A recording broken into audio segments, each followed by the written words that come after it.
तो चलिए सबसे पहले हम यहाँ पर दाल की तैयारी करते हैं।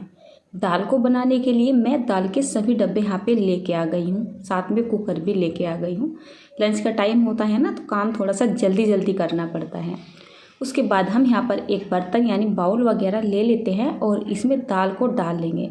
मैं यहाँ पर बना रही हूँ मिस्सी दाल, यानी कि जिसको मिक्स दाल भी बोला जाता है। मैंने यहाँ पर डाल ली है चने की दाल, धुली हुई उड़द की दाल, उड़द की काली दाल और साबुत मसूर। मेरे घर में ये दाल सबसे ज़्यादा आती है। आपके घर में जो भी दाल आती होगी ना, आप वो दाल ले सकते हैं। किसी भी तरीके की दाल आप ले सकते हैं। मुझे यहाँ पर दाल भी कम लग रही थी और कुछ मेरे घर में जो ये साबुत मसूर होती है ना, ये ज़्यादा खाना पसंद किया जाता है, इसलिए मैंने ज़्यादा मात्रा में यहाँ पर साबुत मसूर रखी है। आप अपनी पसंद की कोई भी दाल रख सकते हैं या फिर सभी की क्वांटिटी बराबर भी रख सकते हैं।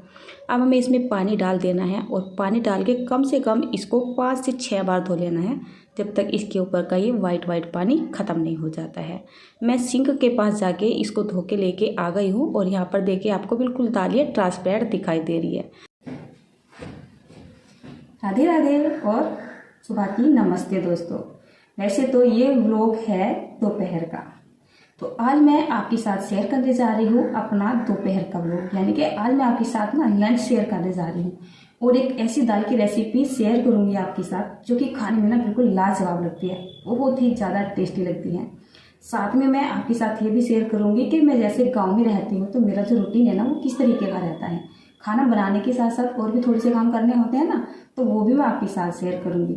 अच्छा, आज जो ट्रिक मैं आपके साथ शेयर करने जा रही हूँ ना, यकीन मानिए बिल्कुल लाजवाब हो जाने वाली है।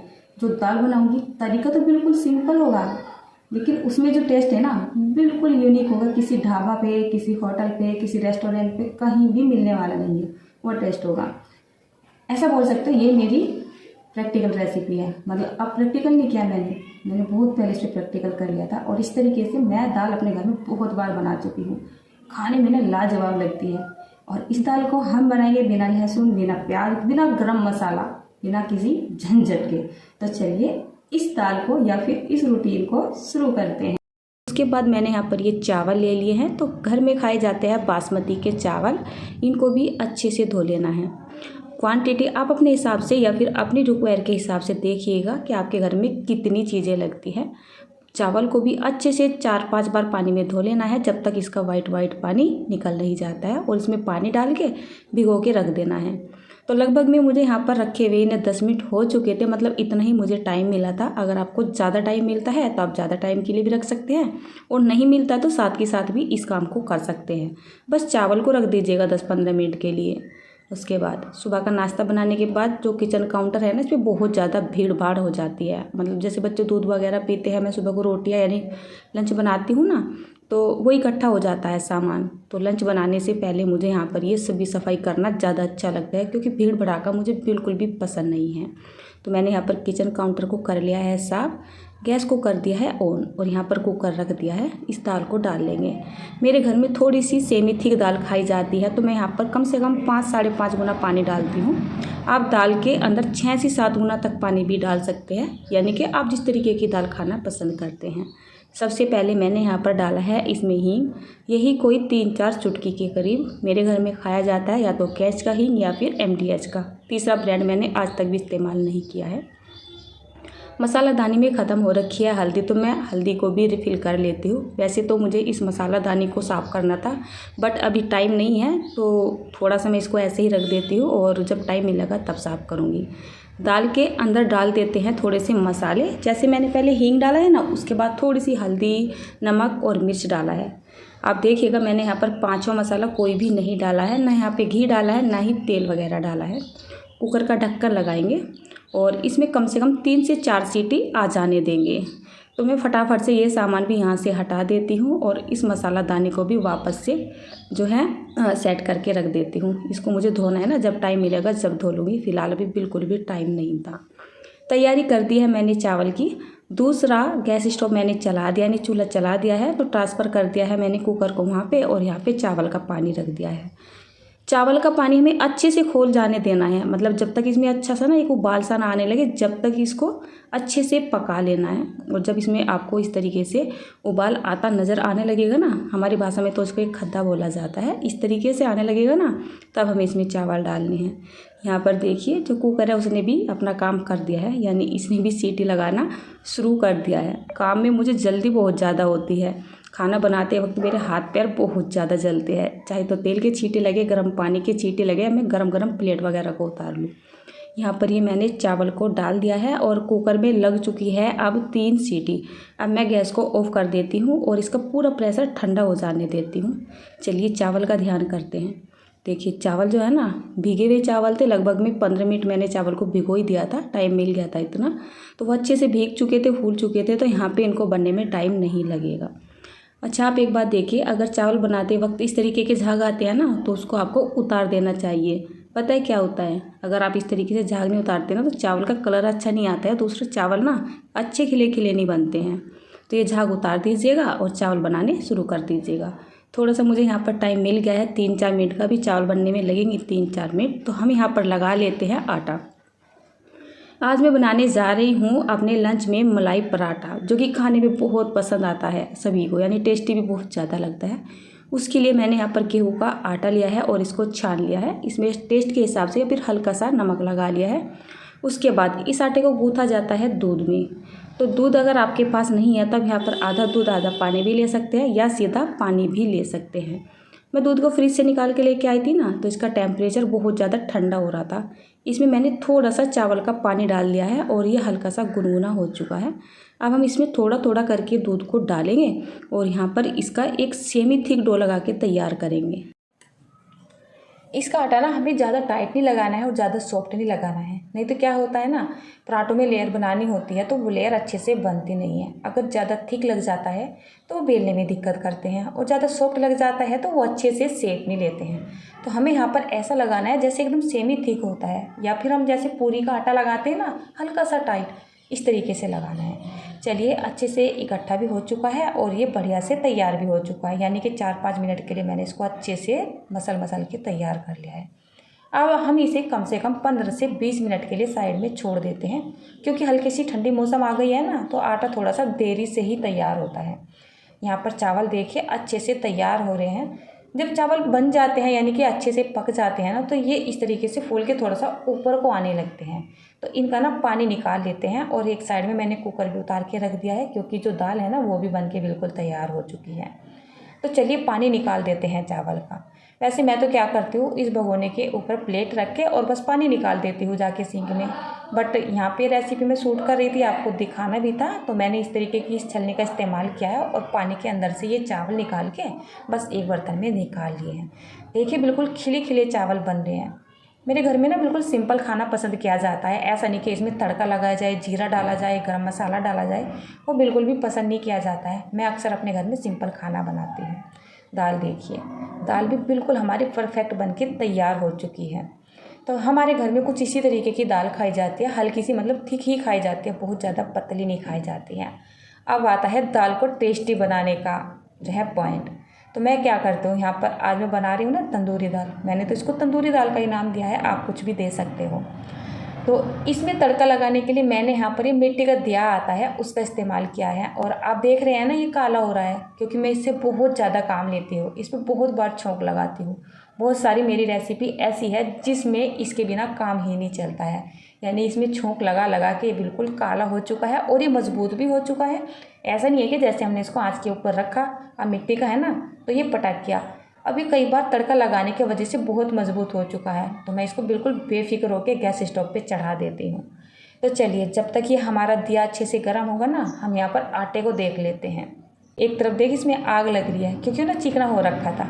यहाँ पे मैंने पराठों का आटा एक बार फिर से मसल लिया है, तो पराठों के लिए आटा तो बिल्कुल तैयार हो चुका है। आगे का काम कर लेते हैं। जब ये बहुत अच्छे से गर्म हो जाता है ना, तो इसमें डालेंगे हम घर का शुद्ध देसी घी। इसकी जगह आप सरसों तेल का इस्तेमाल भी कर सकते हैं, बट रिफाइंड का इस्तेमाल मत कीजिएगा, सेहत के लिए बहुत हानिकारक होता है। अब मैं इसको ये देख रही हूँ कि फटाफट से गर्म हो जाए, थोड़ा सा जल्दी था ना, तो ये दिया अच्छे से गर्म भी नहीं हुआ है। अगर ये अच्छे से गर्म हो जाता तो घी डालते के साथ ही एकदम पिघल जाता। तो चलिए यहाँ पर घी पिघल चुका है और मैंने गैस को यहाँ पर हाई करके रखा हुआ है। 3-4 मिस्टेक तो मेरी यहाँ पे देखने के लिए मिल गई है। कई मिस्टेक तो मैं अपनी यहाँ से कट कर देती हूँ क्योंकि देखने लायक होती ही नहीं है। देखने वाला यही बोलेगा कि मोरा कह क्या, लेकिन जल्दबाजी में ना मुझसे ऐसे ऐसे काम होते बहुत रहते हैं। अब जैसे ही मैंने यहाँ पर जीरे को डाल दिया है ना, हमें उठा लेना है कुकर का ढक्कन तुरंत, क्योंकि कुकर का ढक्कन उठाना बहुत ज़्यादा ज़रूरी है। जब इस तड़के में इस तरीके से आग लग जाएगी ना, तो तुरंत डाल देना है इसको कुकर के अंदर और इस पर ढक्कन रख के ना छोड़ देना है, यानी भूल जाना है 5-7 मिनट के लिए। इसका जितना भी धुआं है ना, वो सारा का सारा इस दाल के अंदर चला जाना चाहिए। मैंने यहाँ पर कुकर का ढक्कन लगा दिया है और अच्छे से मैं दाल को हिला देती हूँ, क्योंकि जो मैंने ये खुशबूदार तड़का इसमें लगाया है ना, इसका फ्लेवर मुझे दाल में पूरा चाहिए, बिल्कुल भी निकालना नहीं चाहिए। तो चलिए, चावल भी तैयार हो चुके हैं, दाल भी तैयार हो चुकी है। अब फटाफट से अपने मलाई पराठे बना लेते हैं, या मिल्क पराठे आप इनको बोल सकते हो। मुझे तो पता नहीं क्या बोलूँ, बट मुझे इतना पता है कि खाने में ना ज़्यादा टेस्टी लगते हैं। यहाँ पर ये मैंने लोई बना लिया नॉर्मल, जैसे हम रोटी बनाते हैं ना चपाती, उससे हल्की सी मोटी रखेंगे। एक तो हम नॉर्मल रोटी बनाते हैं, दूसरा हम बाद की रोटी बनाते हैं, तो इन दोनों के बीच की मीडियम सी लोई बनाएंगे, क्योंकि हमें इसको फोल्ड करना होता है ना, तो नहीं तो इसमें अच्छे से लेयर नहीं बनेगी अगर ये ज़्यादा पतला होगा। इस पराठे को हम हल्का सा मोटा भी रखेंगे। अब नॉर्मल रोटी की तरह ही इसको हम बेल लेते हैं, यानी पूरी रोटी बेल लेंगे और इसके ऊपर इस पर अप्लाई कर देते हैं घी या फिर तेल, जो भी आप यहाँ पे लगाना चाहते हैं लगा सकते हैं। और इस तरीके से इसको हम फोल्ड कर देंगे। तो इसमें निकल के आ गए हैं ये 4 कोने। इस तरीके के पराठे मेरे घर में बहुत पसंद किया जाते हैं, मेरे बच्चों को भी ये बहुत पसंद आते हैं। इनमें लेयर भी बहुत अच्छी बनती हैं। तो इसी तरीके के पराठे बना के अगर आपको टाइम है तो आप रख सकते हैं साइड में, मतलब थोड़ी सी लोइयाँ बना के रख ले, नहीं है तो आप साथ के साथ भी बना सकते हैं। बट अगर आप थोड़ी बहुत देर के लिए इन लोई को बना के रख लोगे ना, तो इनमें बहुत ही अच्छे से लोई जो है लेयर खुल जाती है और ये अच्छे से फूल के भी आते हैं। साथ के साथ बनाते हैं, लेयर जब भी खुल जाती है, बट कम फूलते हैं और थोड़े से सॉफ्ट भी कुछ कम ही बनते हैं। तो मैंने यहाँ पर ये 4-5 लोइयाँ बना के रख ली है। उसके बाद ही मैं इन पराठों को सेकूँगी। लोइयाँ रख के मैं इनको 5-7 मिनट के लिए छोड़ देती हूँ, जब तक मेरे बच्चे भी स्कूल से आ जाएंगे तो गर्मा गर्म उनको खाने के लिए भी मिल जाएंगे। देखिए, ऐसे जैसे हमने ये रोटी बनाई है, इसके ऊपर इस तरीके से हम घी को अप्लाई करेंगे और पहले इस एक सिरे को उठाएंगे, फिर दूसरे सिरे को उठाएंगे, फिर जो हमारा ये चौथा फोल्ड है इसको भी फोल्ड कर देंगे और इस तरीके से इसको कवर कर देंगे। मैं यहाँ पर साथ में देखती रहती हूँ टाइम, क्योंकि मेरे सामने ना घड़ी टंगी हुई है, तो मैं इस पे नज़र रखती हूँ। तो अपनी घड़ी के हिसाब से सारा काम करती हूँ, नहीं तो काम में क्या होता है ना, बहुत सारे काम कितनी बार मिस हो जाते हैं और उनका टाइम निकल जाता है। अच्छा, पराठों को बेलने के लिए आपको ऐसे ही बेलन को गोल गोल नहीं घुमाना है, थोड़ा सा ना उठा के घुमाना है, जब तक इसके कोने हैं ना वो अच्छे से बिल्कुल तैयार नहीं हो जाते हैं। देखिए, इस तरीके के कोने निकल के आने चाहिए। अब मेरे बच्चों को आने में 5 ही मिनट पड़ी है, तो फटाफट से अब मैं इन पराठों को बना लेती हूँ। तवे को हमें हल्का सा गर्म कर लेना है, पराठे को यहाँ पे डाल देना है, हल्का सा ही कुछ सेकंड के लिए उसको नीचे से सिकने देना है और पलट देना है, और फिर दोबारा से पलट के इसके ऊपर घी या फिर तेल अप्लाई कर देना है। देखिए, जैसे ही मैंने यहाँ पर ऊपर से हल्का सा घी या फिर तेल लगाया ना, मैं तो घी लगा रही हूँ, आप तेल भी लगा सकते हैं जो आपके पास हो। तो देखिए एकदम फूलने लग गया। अब ना इनको सेकने के लिए कोई इस तरीके का चमचा ले ले, जिसको हम कोंचा भी बोलते हैं या फिर पलटा भी बोलते हैं। इसको हल्का हल्का से जब हम दबाते रहेंगे ना, तो ये हल्का हल्का सा फूलता रहेगा, इसकी लेयर भी खुलती रहेंगी और ये चारों तरफ से अच्छे से जो है सिक भी जाता है। इसको हमें जलने नहीं देना है, ध्यान रखना है थोड़ा सा। तो देखिए कितना बढ़िया हमारा ये बिल्कुल मलाईदार पराठा सिक के तैयार हो चुका है। तो इसी तरीके से हमें ये सारे पराठे सेक लेने हैं। अच्छा, मैंने अपने चैनल पर चीनी और अजवाइन के पराठे की रेसिपी भी अपलोड कर दिया है। आप में से बहुत सारे जो मेरे प्यारे प्यारे से दोस्त हैं ना, उन्होंने पूछा था, मैंने एक शॉर्ट वीडियो बनाई थी चीनी के पराठे की, तो उन्होंने बोला था कि ये पराठा आप फुल वीडियो में भी अपलोड करें, हमें मतलब दे। तो मैंने वो वीडियो है अपलोड कर दी, आप चाहे तो वहाँ पर जाकर देख भी सकते हैं। तो लीजिए, ये हमारी थाली का लास्ट पॉइंट या फिर लास्ट मेन्यू था, ये भी बन के बिल्कुल तैयार हो चुका है। देखिए पराठों को सेकने का तरीका, इसी तरीके से आपको पराठे सेकने हैं। तो पराठे आपके अच्छे से फूलेंगे और चारों तरफ से ये अच्छे से सिक भी जाएंगे। तो यहाँ पर ये मैंने सभी पराठे सेक के तैयार कर लिए हैं। चलिए अब मैं आपको दाल भी दिखा देती हूँ कि दाल में हमारा क्या हाल है। तो ये जो मैंने दिया डाला था ना, सबसे पहले हम इसको निकाल देते हैं। बहुत ज़्यादा गर्म था, मुझे ना काम को करने की जल्दी बहुत रहती है, क्योंकि काम ज़्यादा हो जाता है और टाइम मेरे पास कम होता है। सर्दियों में तो पता नहीं क्यों टाइम इतनी स्पीड से जाता है ना, आप पूछिए मत। देखिए दाल जो है ना हमारी बिल्कुल बन के तैयार हो चुकी है। ना हमने यहाँ पर कोई मलाई मक्खन डाला है, ना हमने यहाँ पर गरम मसाला डाला है, ना हमने यहाँ पर टमाटर डाले हैं, ना लहसुन प्याज डाले हैं। बट एक बार आप इस दाल को बना के देखिएगा कि मैं बोल रही हूँ फ़ैन हो जाएंगे। इतनी अच्छी खुशबू, इतनी ज़्यादा टेस्टी लगती है ना खाने में, बहुत ज़्यादा। अच्छा मैं आपको एक बात बताऊं, मुझे लगता ही नहीं था कि कोई रेसिपी बिना लहसुन प्याज के टेस्टी भी बन सकती है। बट मेरे घर में अब सभी रेसिपियाँ, साग से लेके कढ़ी, दाल से लेके आलू की सब्जी, सभी बिना लहसुन प्याज के बनती है। यकीन मानिए, कान्हा जी का भोग बोल सकते हो, कान्हा जी की कृपा बोल सकते हो, कुछ भी बोल सकते हो। इतना यम्मी, इतना टेस्टी लगता है ना आपका लहसुन प्याज का खाना, ड्राई फ्रूट डाल के शाही खाना, सब कुछ फेल है। यहाँ पर ये मैंने बिल्कुल अपनी थाली लगा के तैयार कर दी है। किसी डिलेक्स थाली से कम नहीं है हमारी ये थाली, सुपर टेस्टी। आज लंच मैंने तैयार किया है। भाई मेरे घर में तो ये थाली बहुत ज़्यादा बनती है। मतलब इस तरीके की दाल है ना, ये तो मेरे घर में बहुत ही ज़्यादा बनाई जाती है। अब वो हमारे घर में लहसुन प्याज तो खाया नहीं जाता है, और नॉर्मली अगर मैं इसमें जीरे का तड़का लगा देती हूँ ना तो खाने में ना अच्छी नहीं लगती है। और जिस तरीके से मैंने तड़का लगाया है, जैसे एक दिया होता है ना, और आप दिया नहीं बोल सकते, वो सुराई है। जैसे करवा चौथ आ रही है ना और अहोई आ रही है, तो जो एक करवे और जो हांडिया होती है ना उनके ऊपर रख के जो वो देते हैं ना, एक बड़ा सा दिया सा, तो वो है मेरे पास। मैंने उसी को रखा हुआ है, काफ़ी मजबूत है और मैं काफ़ी बार उसको ट्राई भी कर चुकी हूँ। तो उसमें मैंने तड़का लगाया है जैसे हम रायते में तड़का लगाते हैं, और उसका जो धुआं निकलता है ना, उस धुएं को हमें कुकर के अंदर से बिल्कुल भी निकलने नहीं देना है। जैसे हमने उसको डाला ना, बस उसको एकदम बंद ही कर देना है, और जब तक पूरा का पूरा धुआं अपने आप से खत्म नहीं हो जाता है ना, जब तक उसे ऐसे ही रहने देना है। आपने देखा है ना मैंने इसी तरीके से किया था। जैसे ही मैंने आग लगे हुए दिए को उस दाल के अंदर डाला था, तुरंत मैंने ढक्कन को ढक दिया था। कम से कम 5-6 मिनट तक मैंने उसको छेड़ा नहीं था बिल्कुल भी, और बस फिर उसको ना ऐसे ऐसे ऐसे ऐसे घुमा दिया था। पूरा का पूरा जो टेस्ट होता है ना उस दाल के अंदर आ जाता है। तो आप इसको क्या बोल सकते हैं ना, अंगारा दाल, जैसे अंगारा पनीर होता है, चिंगारी पनीर होता है ना, आप अंगारा दाल भी बोल सकते हैं। मुझे नहीं पता इसको क्या नाम दिया जाता है, बस मुझे इतना पता, खाने में ना बेहद टेस्टी लगती है, बहुत ही ज़्यादा टेस्टी लगती है। तो ये लीजिए, मैंने तो कान्हा जी का भोग लगा दिया है। सबसे पहले जाएगा कान्हा जी के पास। कान्हा जी को भोग लगता है ना, इसलिए खाना मैं बहुत ही ज़्यादा सिंपल वे में बनाती हूँ। नमक मिर्च मसाले भी कम ही रखती हूँ।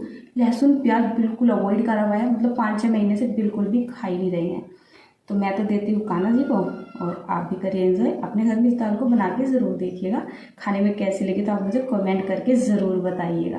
तो चलिए चलते हैं अपने कान्हा जी के पास। ये लीजिए।